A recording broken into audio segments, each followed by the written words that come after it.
Good afternoon. This is Debbie West on Lost Knowledge with my co-host Michael Hathaway. Hi, Michael. Hi, Debbie. Our guest today is a gentleman who we've talked to a couple of times on this show, Lost Knowledge. His name is Nick Redfern.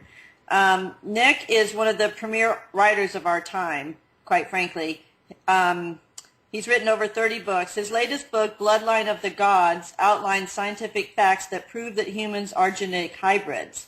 His books are crucial to our understanding of how the ruling elite, which trickles down to governments and media, cover up what they know about UFOs and ancient cultures. The release, as we know, of all of this information is crucial to humanity's evolution on this planet. So Nick has been featured on many TV shows, including Ancient Aliens, UFO Hunters, The Truth About UFOs. He's written over 30 books, including The Pyramids and the Pentagon, The NASA Conspiracies, many more. He has a genuine investigative journalistic style where his books are both thought-provoking and extremely factual and scientific. He has investigated many aspects of UFOs, ancient cultures, humanity's origins, our place in the universe, and using facts, the Freedom of Information Act, and all kinds of other places. I'm not sure where he gets all his research, but he's a great researcher. He examines the government secrecy that has surrounded so many of these topics. So, Nick Redfern, welcome to the show. Well, thanks, Deb. Thanks, Michael. Hi, Nick. So, Nick, so I want to start out by talking about the new book, Bloodline of the Gods. Very, very, very interesting book. How's it? Have you got any reviews so far? How are people receiving it? Yeah, well, I mean, it kind of, I guess it depends on people's perspectives on history, religion, and reinterpreting things. I've had a lot of, and I think it's always the same when you write a book like this. You don't attract sort of middle-of-the-road reviews or comments. It's either, wow, this is really interesting, or it's, how dare you say this, And I think, again, that comes down to people's own perspectives. I understand that when you're dealing with controversial issues that in some ways reinterprets the nature of religion and religious beliefs, that, certain people are understandably not going to like it, and other people are going to think, wow, this is an interesting twist on something we hadn't thought about. Perfect. Well, there's so many books being produced right now. Independent, printing has allowed everybody to put a book out, and the fact that you can create that much interest and controversy over your topic is fascinating and proves that you've written about something that we're so really truly interested in knowing more about. So, from all this research that you've done, what did you find out about these Anunnaki that come from Nibiru? Who do you think they are? Well, yeah, I mean, there's no doubt that the stories of the Anunnaki exist. I don't just mean today. I mean, in the distant past, we have the stories of the Anunnaki. That's sort of a historical fact. The big question is, what were they? Where were they from? What was their intention, etc., etc. And, it's actually not really difficult at all to reinterpret the stories of the Anunnaki as not being just sort of paranormal or powerful deities or something like that. But you can actually quite easily look at the interpretations and decipherings of, the stories and the legends of the Anunnaki and place it into sort of an ancient astronaut scenario, one in which they came to Earth and upgraded the human species.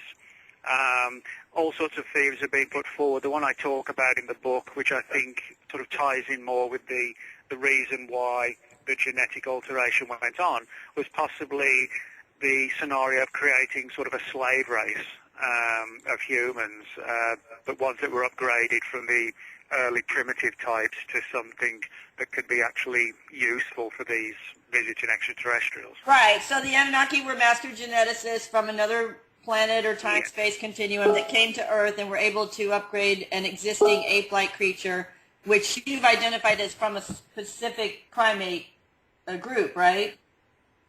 Yeah, well, this is sort of gets to the heart of the story about certain people who have blood that's different from the rest of us. Now, roughly around about 85 to 90% of the population are what's called Rh positive. And Rh comes from what's called the Rh factor, which is identified with the rhesus monkey. In other words, 85 to 90% of us all have this Rh positive factor in our blood. And there's nothing sort of actually mysterious about the nature, if you like, of this particular factor. Just so people understand, there are four primary types of blood: A, B, AB, and O. And they're classified by what are called the antigens of a person's blood cells, antigens being proteins that fight bacteria and viruses. Now, if you're Rh positive, you have these particular antigens that make you Rh positive. The Rh negatives don't have these antigens. Their blood's significantly different. Now, of course, the big question is, if the theory of evolution is correct, why is it that we're not all Rh positive? Why should some people be significantly different? Now, you could make a case that it's just, a bizarre anomaly. However, one of the things I point out early on in the book so people understand is that although the percentage overall on the planet of Rh negatives is sort of 10 to 15%, the Basque people of Spain, that's B-A-S-Q-U-E, the Basque people of Spain and portions of France, their figures are between sort of 45 and 65% Rh negative. And where the Basque people lived thousands of years earlier was where Cro-Magnon man lived. And we also find that in other areas where Cro-Magnon man lived, that the Rh negative levels are higher there. And the Basques are clearly sort of a genetic present-day incarnation, if you like, the closest thing to the Cro-Magnons. They have sort of more pronounced foreheads, and their noses are noticeably different, and they have bulkier bodies. And there's no doubt they're sort of, a genetic down the millennia, changes have set in, but they can be traced back to them.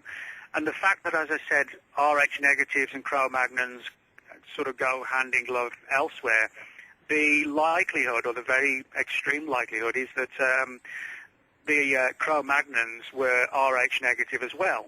And this sort of brings us to the point that's been made by many ancient astronauts researchers, the idea that it was the Cro-Magnons that were the ones that were genetically altered from the original, so we say little, primordial primates in Africa that, where we first surfaced from, allegedly. And so Nick, so this evidence of the blood types is very interesting, and it ties into the Anunnaki race who came to develop a slave race, right? And you can trace it back and back and back to the, the ancient primates and the man, the type of ancient man who lived during those particular time periods. So are you saying then that the Anunnaki race manipulated the DNA of that group of humans, and that there are remnants of that race here on the planet now? Yeah, that's exactly what it is. The idea that the most prevalent theory for the Anunnaki's presence is, as I said, to use the Earth for its resources and to use a slave race to allow them to get those resources. And the scenario from looking at these ancient texts is that a lot of genetic manipulation was undertaken by the Anunnaki to change already existing primitive humanoids into something more robust, more intelligent, things that could work for them in from their perspective, a positive fashion. And this would include upgrading them physically, making them more, as I said, robust, and actually making them also more withstanding against viruses and things like that. We find that in today's Rh negatives, they have a greater resistance against certain viruses. And so that's the idea, that sort of create this refined species and make use of it. Now, of course, you can find stories like this throughout numerous religious accounts, and this is why it gets so controversial. You can look at the Bible, which is, separate to a lot of the Anunnaki stories, where you have the gods coming down, and they talk about mating, with human women, and then you have the stories of like the Nephilim and the men of renown who had extensive lifespans of hundreds and hundreds of years. You can find stories like this. I mean, even the story of Adam and Eve.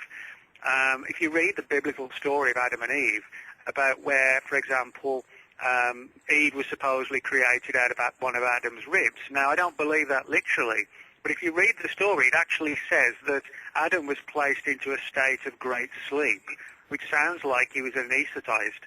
And, of course, extracting something from someone else's body would allow highly sophisticated entities to utilize DNA, genes, etc., and then we start talking about the whole issue of things like cloning. So, in other words, all these ancient texts, and predominantly Anunnaki stories, do have like a genetic reproductive thread to them. So, and the Anunnaki are a race that that came and went to Earth and built their gold mining facility here, right, during whatever time period that was?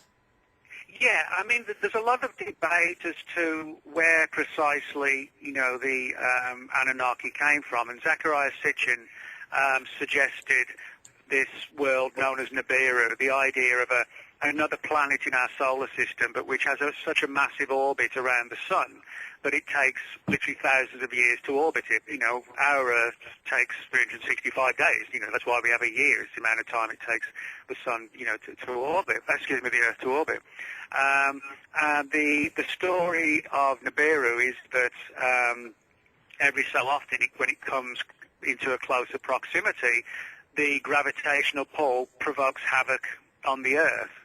And so, on top of that, the theory that's been developed is that the atmosphere of Nibiru was degrading, and that was specifically why the Anunnaki came to the Earth, was to try and find resources to, I guess, prevent or stop and reverse the problems they were having on their planet. And one of them was a degrading atmosphere, kind of like the worries we have today with the ozone layer. Now, what's particularly interesting is that if you look at the stories of the Anunnaki, what we have is a situation where they were mining for gold, essentially to create sort of gold, just powder sort of molecules that could be released in just literally massive amounts into their atmosphere to plug holes. Now, that might sound strange and science fiction-like, but it's actually not. I'll give you a good example. In the 1970s, the famous physicist Edward Teller, he came up with the idea of flooding the Earth's upper atmosphere with various with particles of various heavy metals, including gold, as a means to create a kind of shield-like defense from deadly ozone. So, in other words, we were actually talking about doing this in the 70s with our world, so it's not surprising that somebody else far in advance of us could have been doing exactly the same. But how do they get that gold? They need somebody to mine it for them. They need massive numbers of people that can dig it out, and which will be subservient, and that was the whole reason for this process. Right. So, yeah, one of the things in the book, too, is that you point out that the CIA and the government is aware of the ancient gold mines in South Africa as well. Yeah, that's an interesting and kind of a weird thing that I really wasn't aware of till I looked into it further. And what it turned out was that, there's Africa, for example. I mean, he's one of the leading, nations for gold. I mean, it sort of leads the pack. And what I found was official documents released through the Freedom of Information Act, where the CIA was actually recommending that, like gold and uranium mines in Africa should be watched for close proximity from UFO encounters. And, you have to wonder, what is it that suddenly sparked them off to put out this sort of internal memorandum saying, keep a watch out for UFO activity in uranium and gold mines. Clearly somebody knew something about all this long before the rest of us did, decades even. We're talking about early 50s with these documents. Right. So, great book, Bloodline of the Gods. clearly we can't discuss all of it on this short hour, but it's a great read. It's got lots of great information. Nick, you've written a lot of books about other UFO encounters that are happening even today as we speak. You know, lots of people have had interactions with extraterrestrials, and you report on that quite a bit. So, in your opinion, are there other, other cultures, other extraterrestrial cultures that are currently visiting Earth? Well, you know, I think that's a good point, because when we look at the entire UFO phenomenon, we see sort of, you know, multiple different types of entities are reported. Certainly back in the 50s, in the contact era, people were talking about, you know, the so-called Space Brothers, long-haired, very human-looking, that could sort of pretty much pass amongst us. The Betty and Barney Hill case of the 1960s, early 60s, you know, contrary to what a lot of people said, they didn't describe them as like the Greys. They were described as about 5 feet tall with pronounced noses and pronounced foreheads. There were superficial similarities to the Greys, but clearly different to the ones that, you know, we see on the cover of like Whitley Strieber's Communion, which are more sort of insect-like with huge black eyes. So, and then back in the 50s also, we had a lot of so-called hairy dwarf reports associated with UFOs. So in other words, we got numerous different reports from numerous decades. And, you know, I sometimes wonder if a lot of these things actually aren't extraterrestrial, but could be sort of like multi-dimensional and constantly sort of zipping in out of our reality. That, you know, I'm not saying that rules out the extraterrestrial angle, because I think, you know, the Anunnaki story, I think it is very persuasive of an extraterrestrial presence. But some of these cases where today these things seem to just flit in and out of our reality on numerous occasions, I have to sort of wonder, that to me that would make far more sense if they're just able to zip in and out of our reality from another coexisting realm, rather than having to keep from coming from one star system to another. So there could be multiple types with multiple agendas, ranging from good to self-serving to downright sinister, and everywhere and anywhere else in between, I guess. I know. It just seems hard to, with the billions of planets and solar systems and galaxies where this little blue planet sits, that there would just be this one race on this one random planet Nibiru that just happens to stop by and mine for gold. Here where we sit, and we have all these civilizations that people claim to have contact with, whether it's Arcturus, Sirius, the Pleiades, where you say are more on the high end of the spectrum, maybe more benevolent beings who have evolved past the point of warring with one another, who send messages to us, you know, the Nordic beings and the people that have reached out to our government trying to say, hey, we'll give you technology if you use it in the right way to help your, you know, to help create clean energy and this and that. And there's so many reports that you hear that it is hard to discern. But I love the multidimensional idea that time-space continuums can shift constantly, right? Yeah, I mean, if you look at, for example, quantum physics today, that's actually allowing for the existence of multi-dimensions beyond ours. The problem from our perspective is much of what we know about it is sort of theoretical, because, you know, we don't have craft or devices that allow us to jump dimensions. I guess the closest analogy, you know, to make it easily understandable for all of us is, you know, if you're in your car and you're driving along, you've got the radio on, and you don't like the radio channel or whatever song's playing, you change to another channel. If you don't like that, you change to another one. And what you have is all these channels going all on at the same precise time, but you're only tuned into one at any given moment. Now, that's just a radio wave, but if you could physically tune into any number of these multi-dimensions, in theory, you could sort of jump in and out of them, kind of like traveling the New York subway system as an easy, simple analogy, you know, just going from one stop to another. And that's sort of the theory that quantum physics, in a simple term, suggests in relation to multi-dimensions. And one of the reasons why I think we could be dealing with multi-dimensional entities to a large degree is because so many of them seem to be quite comfortable operating in our atmosphere, with our gravity, with oxygen levels.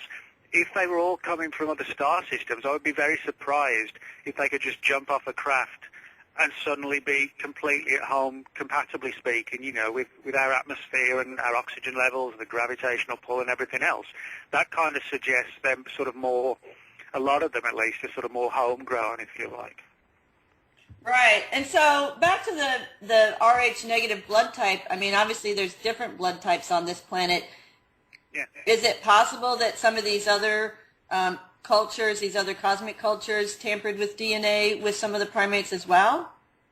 Oh, yeah. I mean, I think the important thing to remember is the Anunnaki theory for all this is that it's a theory. But we could still be looking at other types of extraterrestrials, or we could be dealing with something multidimensional. I think the important thing is that wherever they're from, we can make a very good case for studying these ancient texts and placing it in a UFO alien context in relation to reproductive issues and genetics. That's the core issue that is important.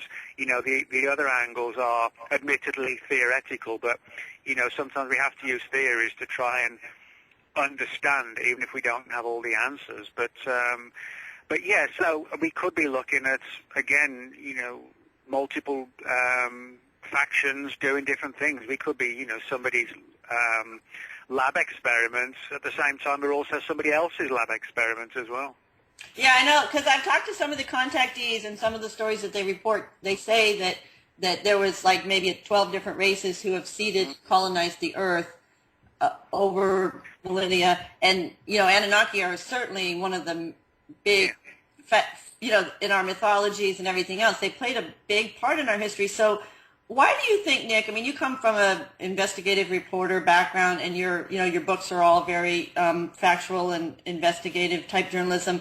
Why do you think that the media is still, hiding this information and not coming out and talking openly about the changes that we need to make in our history and our religion? And well, I think it's actually several reasons. One, I think, excuse me, I think certain government agencies, or possibly even sort of shadow agencies, which possibly, to me, is more likely that they're the ones running the show, rather than the CIA or the White House or whoever. I think a few decades ago, all this material and data that's known at an official level was transferred over to like a shadow group that operates outside of government. And I think while they have some of the answers, I don't think they have them all. So I think part of the reason for their silence is a reluctance to admit that they're not really sure what's going on, even though they might have a lot of data. That doesn't, provide you with necessarily a lot of answers. But the other thing gets to when you just said, about us needing to sort of rework religion. And I think it actually comes down to that. It's sort of the status quo angle of not wanting to upset mainstream society belief systems all across the world. There are numerous religions, but they all basically have the same thing at their heart, sort of, we were created by a deity or deities. And I think there's a reluctance to insert something that suggests, well, what if they were extraterrestrials? I mean, certainly in the United States, which is, a deeply religious country, for the president to say, hey, we've been, looking for years into these stories of the Anunnaki and the gods coming down, and we've concluded that they were extraterrestrials. I don't think it's possible in the United States for any presidential person to make a statement like that. I think, there would be calls for impeachment and imprisonment, and, and if it was proved, I'm not sure if American society could cope with the shock of overnight being told that gods are aliens, or God is an alien. so what if God, our prime creator, isn't an alien, but that the alien Anu and his two sons, Enki and Enlil, devised a system to suppress this, primate species into believing that they were God, when God is much bigger and greater than that, and they... Well, yeah. It's interesting you say that, because the Anunnaki supposedly had beliefs in like higher entities. Right. They didn't see themselves as, the be-all and end-all and the greatest thing. How funny is it to come to a civilization with these primates, rework them a little bit, and then say, hey, we're the gods, you guys need to worship us and do our bid. Yeah. Well, I mean, and I think it may not always be that they pass themselves off as gods. It may be we interpreted them, ancient man interpreted them as gods, and they allowed it, they... Good afternoon, this is Debbie West and Michael Hathaway on Lost Knowledge. Today we're talking to Nick Refern. He is just a magnificent author at delving into missing government files, hidden archives, all the conspiracy theories. He has tackled so many of them and done some just thorough investigation, everything from NASA conspiracies to close encounters of the fatal kind, which for decades we've witnessed people who have lost their lives in trying to discover and release all this sort of hidden information that may actually be hidden on purpose. Nick, do you feel that the secrecy of the government and the files that are sort of blacked out on we're not being talked about, is there something more to all of that than we know? I mean, what is the reason for the secrecy? Well, again, I think secrecy doesn't necessarily relate to the idea that someone's visiting us. If it was just the case of, somebody was coming from another world and visiting here in nuts and bolts craft, etc., etc., I actually think we may have been told. But I think the secrecy does sort of, to a significant degree, impact on this whole issue of, like we said before the break, of how it can have an impact and effect on religion. And I think, religion for many nations stabilizes those nations, having widespread millions of people with belief systems. And I think whoever's hiding this, I'm pretty sure, I have no proof, but I'm pretty sure discussions have gone on where they realize that they cannot tell people what they think they know is the truth, because they don't believe that the general public as a whole would be able to stand being told that, all our ancient texts are actually based on visits from UFOs. I don't think they know how to tell that story, even if they suspect it's true. Yeah, well, it's so funny because the Dead Sea Scrolls and all of the stuff that's been discovered since the 50s pretty much tells us that, the Bible that we go by now that was sort of mandated at the Council of Nice has hidden all this information that has been written about the cultures that were here on the planet during those times of the Old Testament. And then we've got further evidence that shows that ancient civilizations were on the planet tens of thousands, hundreds of thousands of years ago, and so that just dictates to us a whole new history. It's very interesting, but Michael, you probably have a question. Nick, in your negative DNA research, have you ever interviewed anyone with that component in their blood that may have had past life memories of actually being or back at that time? Not sort of specific memories, but I tell you what, I have a chapter in the book on the subject, what's called inherited memory. Now, it's a controversial area. For example, I mean, if you're parents and you have children, the parents, the children have traits where they look like the mother, part of them looks like the mother, part of them looks like the father, or they inherit the eye color or the hair color. That's an inherited thing.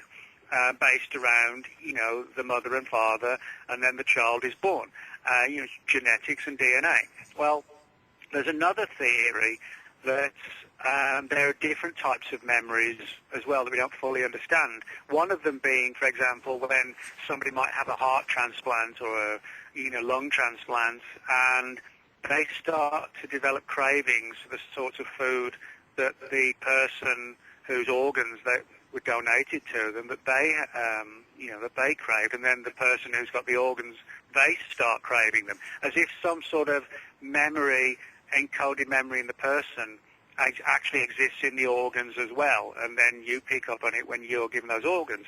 And that brings us sort of to the ultimate point, which gets to your question, this issue of inherited memory. Now, what we're talking about here is sort of deeply encoded within our subconscious could be fragments of literal memories that are inherited through our parents, grandparents, great-grandparents, and so on for thousands and thousands of years.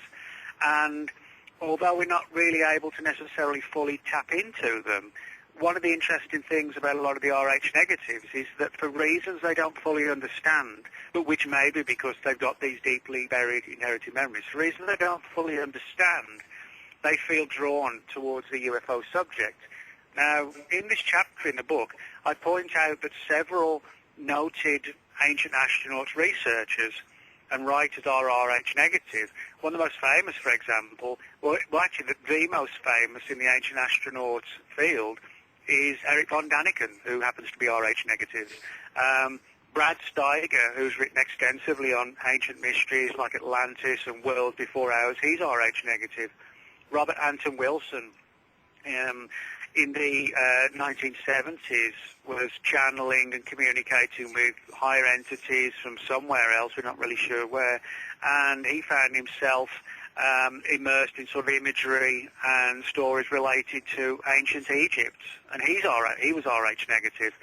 So in other words, we find a lot of the formative players and figures in ancient astronaut writing and research who happen to have this very bloodline that goes right back to the Anunnaki. And you have to wonder, could it be because, there is some sort of memory or fragments of memory in the subconscious of the person, but they're not able to pull it forward fully out of their subconscious to understand, only that they know for some reason they've got to do something with this subject. Now, you're talking physical memory. How about soul memory? Well, I actually don't have anything like that in this book, but I mean, I have written before in my final events book, for example, where a number of abductees said they felt that the purpose of the abduction was somehow to try and understand the human soul. And there are also stories where some of them were told that these entities recycle souls into new bodies and things like that, almost, as if they're almost in like a factory-type environment, in simple terms. The idea of when we die, these entities recycle the souls into new bodies, babies, etc. And it's a controversial scenario, but you can find a lot of alien abduction stories where the abductees report exactly that sort of manipulation of the human soul. Interesting. How about the negative factor? Is any discussion on souls from them? No. Well, I mean, there may be. I haven't personally come across that, though. But what I have come across is there are a lot of intriguing physical issues that are relevant to the Rh negatives. For example, a small percentage of the population, most of them don't even know it unless you have back surgery, but a very small percentage of the population is born with an extra vertebra. But the percentage in the Rh negatives is slightly higher, actually somewhat higher. Also, Rh negatives seem to have less tolerance to sunlight. They don't do well in direct sunlight for very long. They have slightly below normal levels of blood pressure and pulses. Now, it's actually a good thing if your blood pressure is slightly lower than 120/80, which is the good point. If you're like 115 or 110/75, that's really good. You don't want to go too low, you pass out when you stand up, but slightly below is good.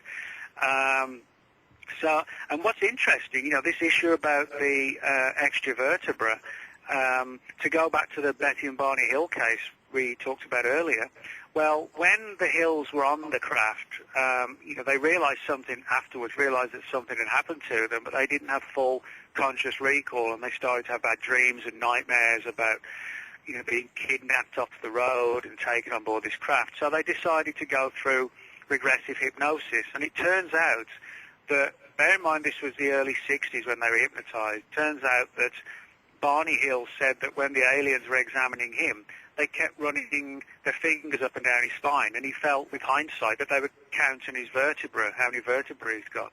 Now, of course, no one was talking about the Rh negatives and extra vertebrae in 1962, just a year after the Hills were abducted. And yet, today, we know that that's an aspect of RH, the physical bodies of the RH negative, this extravertebral angle. And we find that Barney Hill was talking about this back in the early 60s. So, I find that intriguing as well. Yeah, actually, so I met someone at a writers' conference who said he was a star child, and star children are hybrids here that know that they have alien origins, and they don't really talk openly too much about it, although they talk to each other. And he said to me he had an extra vertebrae, and that's one of the, physical ways to detect that particular subgroup. But honestly, Nick, I mean, it's possible that we have so many subgroups on this planet that we're just a melting pot of souls in different human suits. Well, that could be the case. I mean, I think sometimes we simplify it down and we talk about the aliens as if it's just one lot of aliens. I mean, you think about it, on our planet alone, how many different countries, nations, cultures there are, and how many of those have wildly different belief systems in all sorts of different things. So why shouldn't there be numerous types of entities out there, whether interdimensional, extraterrestrial, or a combination of both, all seeing the Earth as a place ripe for whatever they want to do with it? And, I think sometimes because it is such a complicated issue that people, not necessarily deliberately, but even sometimes almost like unconsciously, want to try and tie it down to it's this or it's that, when it could actually be multiple things going on far beyond what we actually understand. Yeah, and I mean, if we can make it very simple by saying we're all Earthlings, and we could start by developing ourselves as sovereign, immortal beings on this planet as we evolve into the fifth dimension. But that's just me. No, you're right, and that's one of the problems we have on the planet, is that we've never in our history been able to view ourselves as a united human race. We all know we're part of it, we're all the human race, but nobody lives as, the human race, its countries, its nations, its areas, its cultures, and people are very protective of that, which I understand, I totally get that. But unfortunately, that often results in warfare and rival nations threatening each other. And, unfortunately, that's our way. But then again, you find that in the animal kingdom, you'll have a lion pride in one particular area, and they don't take kindly when other lions come from the outside. So it's not just the human race. It's sort of something that's indicative to life on our planet, really. Yeah, we just have to think bigger, though. I mean, if we're going to become part of galactic society, we have to think about ourselves as a planet, and then think about ourselves as a unified species, and then interaction with all these other. I mean, if we're going to make agreements with other civilizations, we have a right to know who they are, what their mandates are, and if the government truly did and has made agreements already, I mean, I think we need to all have a say in that. Important topic. So it's a great time to be around on Earth and being a reporter. You have come up with some great stories, Nick. Where do you think the inspiration for your work comes from? Well, that's a good question. I mean, my interest, actually, I got interested in UFOs because of my father specifically. He was in the British Royal Air Force. He was a radar mechanic. And he was actually involved in a couple of the UFO incidents in the 50s where the radar operators tracked fast-moving targets flying over the North Sea between Scandinavia and the east coast of England, and also the English Channel between England and France. And these things, whatever they were flying at fantastic speeds, performing all sorts of weird maneuvers. And because my dad was a radar mechanic, he was brought in to look at the equipment to see if there's any problems with it, that it was creating sort of phantom echoes which weren't really there. But there weren't any problems, and then it turned out that other bases up and down the east coast of England were also tracking these objects at the same time. Some of them were seen by pilots who described them as sort of classic gleaming flying saucers. Others talked about seeing brilliant bright lights that they could sort of barely look at because they were so bright. It was kind of like a permanent camera flash going off. And when he told me this when I was about 13 and 14, I got an interest, actually, for another reason. I went to Loch Ness when I was a kid, and that sort of got me interested in that side of things. But when my dad told me the story of his military career, that sort of got me more into UFOs. And then it pushed me on further to look into it, and I felt, as we all do, I think, are into these subjects, that it's an important one that we need to resolve and get the answers to, because there's something major going on, and we need to understand what it is and what our relationship is to it. Exactly. And earlier you mentioned, the religious aspect of, understanding that we're genetic hybrids from so long ago, that, possibly the concept of having a religious struggle just needs to be ready to resolve itself, Mm-hmm. and this information that you're bringing out can help everybody to just acknowledge that, it doesn't matter where you're from. It doesn't matter your genetic makeup. It doesn't matter. It matters. What matters is your resonance. Are you at the higher frequency? You talked about which radio station do you want to tune into, in other words. No, I actually agree with you on that. I think the problem is sort of convincing people all around the world that it's okay to think like that. I mean, there are certain nations around the world, if you go into their countries and you start saying, your religion's a pile of nonsense, you risk getting stoned, shot, or, burned alive. And I mean, that's not an exaggeration. We know. And so the problem is, I think the problem is it's not so much just the issue of government secrecy hiding this. It's the fact also that if you say something about somebody else's religion, they attack you. I mean, physically they attack you with bombs, missiles, whatever. Yeah, the Vatican. So it's part of it is our fault for the fact that we, as a species, if we were told this, I could just see war erupting all over the place. But the Vatican stepped out and said, there's no limit to God's creativity, and the extraterrestrials are our brothers. Mm-hmm. In a new... No, I agree. Yeah. Yeah, so it's possible. No, I totally agree. I totally agree with what you're saying. I think the problem is when you have people who are extremists who will not let you question one little bit of their personal sacred text, and I think that's the issue that possibly provokes a lot of the secrecy is the fear that telling people, and you have the extremists whipping everybody else up in, that it would just cause chaos, and it's like when the door's opened, you never get it shut again. Nick, you're going to cause chaos with your book.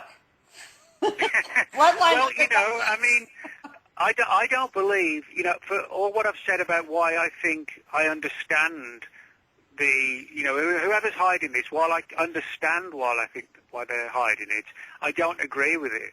And I think we should put the information out for people to see, and what happens is going to happen, good, bad, or somewhere in between. As I said, I understand why they don't want to release it, but for me that's not good enough reason not to release it. We should just take our chances, put it all out there, and see what happens. Well, and we're supposed to be in the midst of a great struggle between light and dark. I mean, it's been prophesized. So this can... Well, yeah, I mean, it could all be building up to something. I mean, who knows?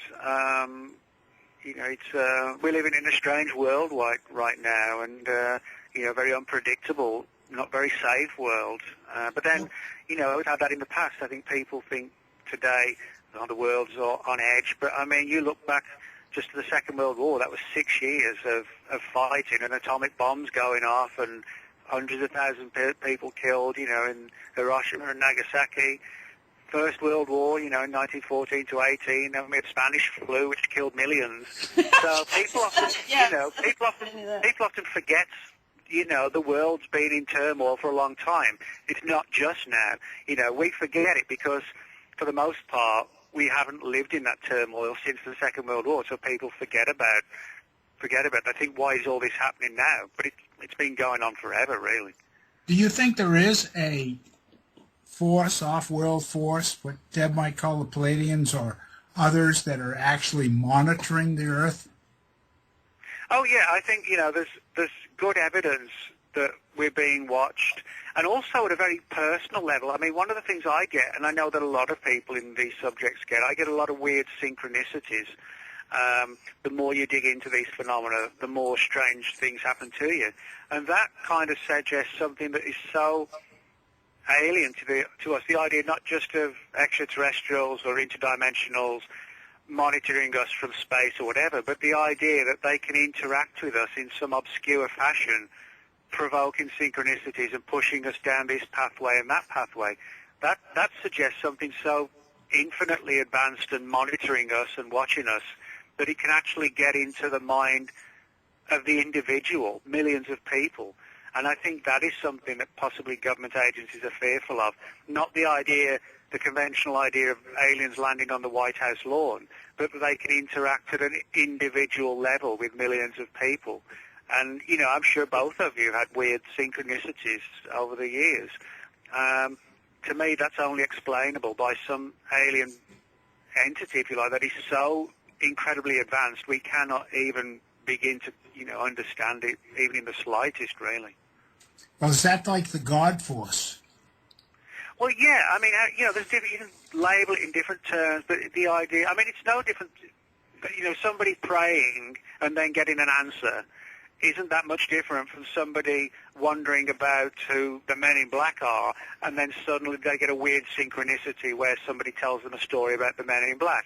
You know, a lot of weird stuff happens like that when you sort of put the thought out and something answers you. Now, and again, you know, and we get a lot from what we call the Galactic Federation, which is the group that's supporting the evolution of Earth into the fifth dimension, and has been, like I told Michael earlier today, has been with us this entire 26,000 year cycle. And so I feel like there's a lot of alien influences, whether it's embodied into a particular being and they dial into that radio station, or you know, it's incarnated in a piece of crystal, or, you know, something else. I mean, I think that light energetic alliance is strong and powerful. And honestly, I just have to put this out there. I think the Anunnaki are great, and I think if they want to ascend with Earth into the fifth dimension, they're more than welcome. But at this point, the light is stronger than anything that you can ever imagine, and the light's won. So I think we're a planet that's going to evolve into this lighter existence, this fifth dimensional existence, and we're going to stop our ways of warring and killing and become conscious of our soul's evolutionary path. So yeah, and I think that could happen. I think, unfortunately, the one way I think it could happen or might happen is if, you know, something really bad did happen, and then everybody was like, well, we've just got to pull back from the brink. We've just got to stop. Otherwise, we're going to annihilate each other. No, during Atlantis. Yeah, we're not going to do that again, right, Nick? We're not going to do that. Yeah, I mean, it's kind of like, I mean, God forbid it happened, but if, you know, some crazy dictator, you know, who hasn't got a massive nuclear arsenal but's got just one, and blew up, you know, a major city, we could, you know, I could easily see how it could spiral to the point of where almost everybody like us, the Russians, the Chinese, everybody's got their finger just poised above the red button. I could see how it could come to that. But what I would hope is that they would see sense and they're like, you know, there would be emergency calls between all the nations like, just, you know, just don't do it, just pull back, we'll all pull back. And that could be sort of the sort of turning point that would make us more peace-like, because, you know, sometimes when you're in that face of adversity and extinction, you know, that's the time to sort of pull away and possibly go down a new path. And change your radio station, right?